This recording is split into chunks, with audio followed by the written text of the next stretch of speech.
Did this problem all start when women were given the right to vote, and then they thought that they were entitled?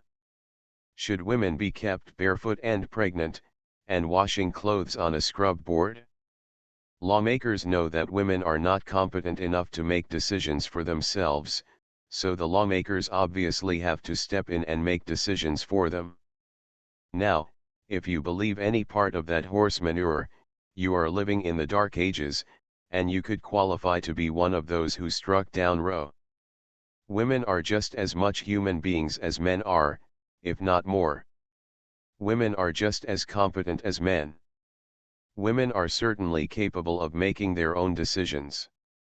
Women are most certainly able to make decisions regarding their very own bodies. In what will undoubtedly go down in the annals of American history as a shocking move from the judicial branch, the Supreme Court reversed Roe v. Wade, declaring that the constitutional right to abortion, in place for almost half a century, no longer exists.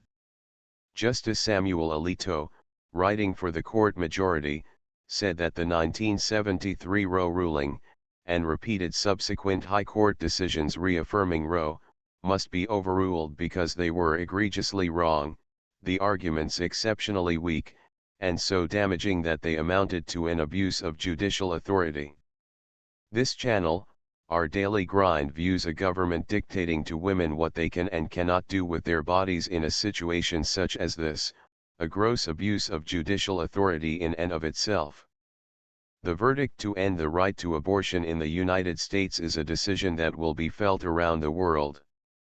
A half-century ago, the Supreme Court's landmark Roe v. Wade decision inspired new women's rights in countless countries. The newest decision from the court does nothing short of jeopardizing women's reproductive freedom and women's rights to control their own destiny. Reproductive rights that mothers and grandmothers enjoyed for years, have just been stripped from the young women of today. To think that any court could even dream of forcing a woman to bring a pregnancy to term, with no regard whatsoever of the cost to the woman, including personal, emotional, and financial costs, is beyond the comprehension of Our Daily Grind.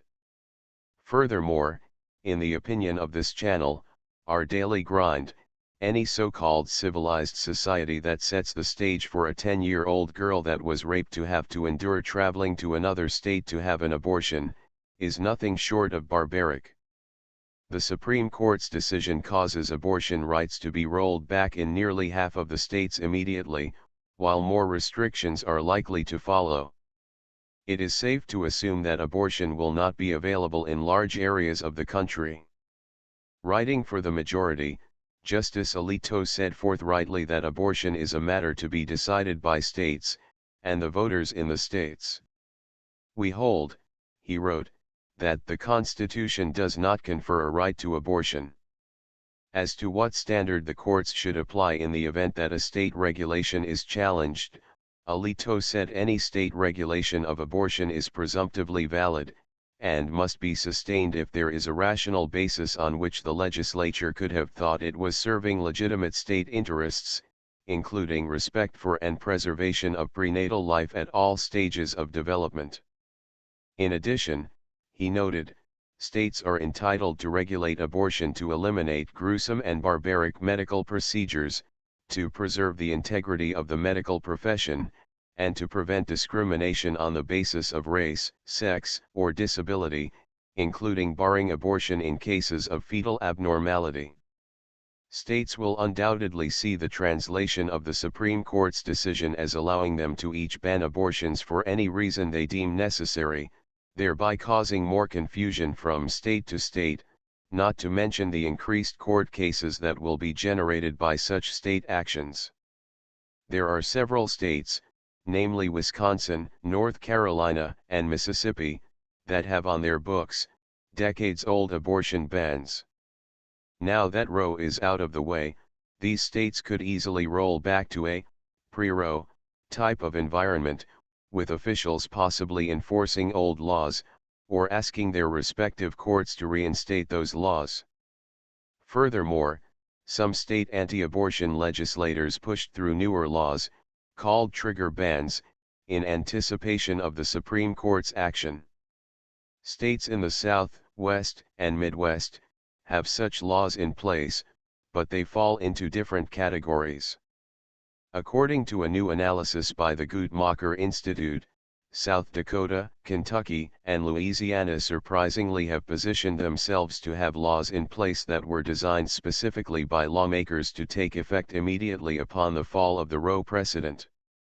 Idaho, Tennessee, and Texas, where, after 6 weeks of pregnancy, most abortions are already illegal, have similar laws, which would take effect after 30 days.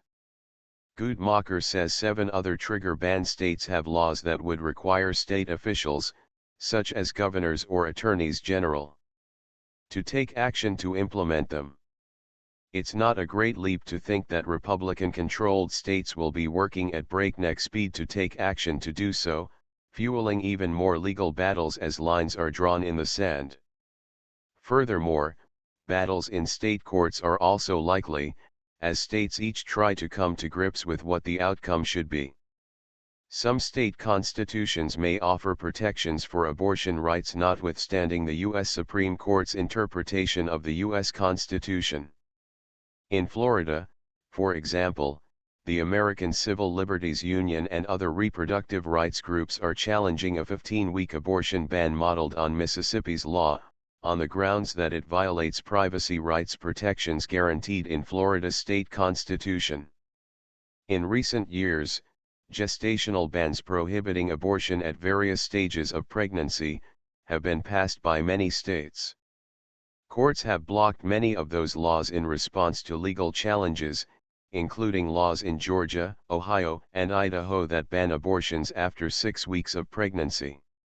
Now those laws may take effect immediately. A recently enacted law in Oklahoma, that makes performing abortion a felony punishable by time in prison, may also take effect. To say that we will be watching whirlwind changes going on with breakneck speed, would be the understatement of the day. Much confusion will ensue in the coming days, weeks, and months as the dust settles from rulings resulting from the Supreme Court's ruling. Legal experts say there is a bumpy road ahead as other courts figure out how to apply the specific language of the final ruling to individual state laws. A Center for Reproductive Rights attorney predicts that there will be legal chaos in states across the country in the immediate aftermath of the decision, adding that they feel that we will see far more litigation in the federal courts.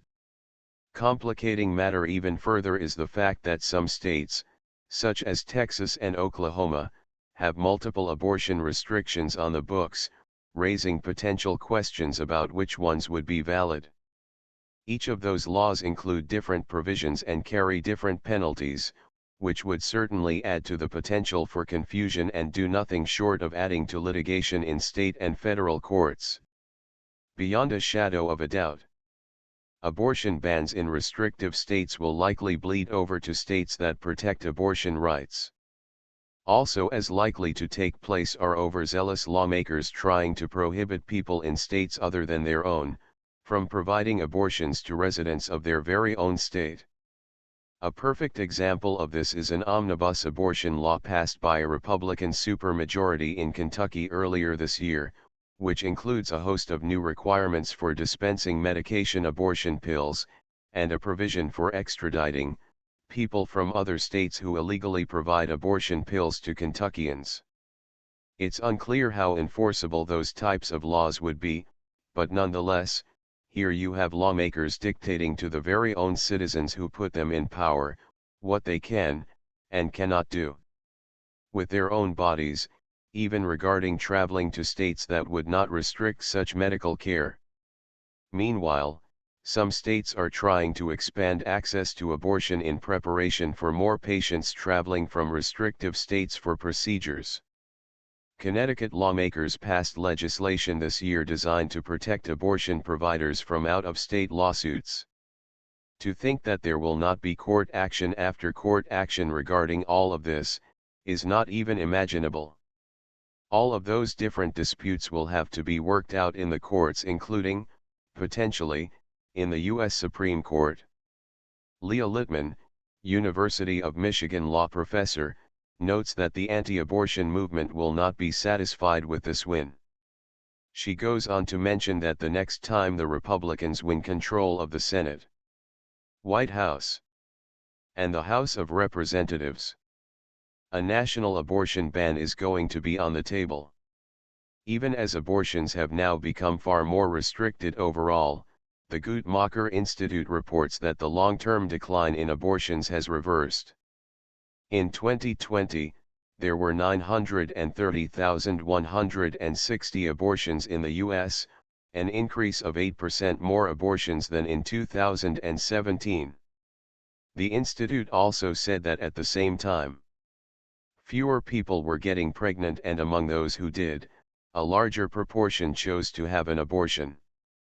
We, as a country, are entering a new era of change of a law that has been on the books for all but half a century. Let your voice be heard. Let your lawmakers know what you think of what has happened with abortion rights. A silent voice is an opinion that is never counted.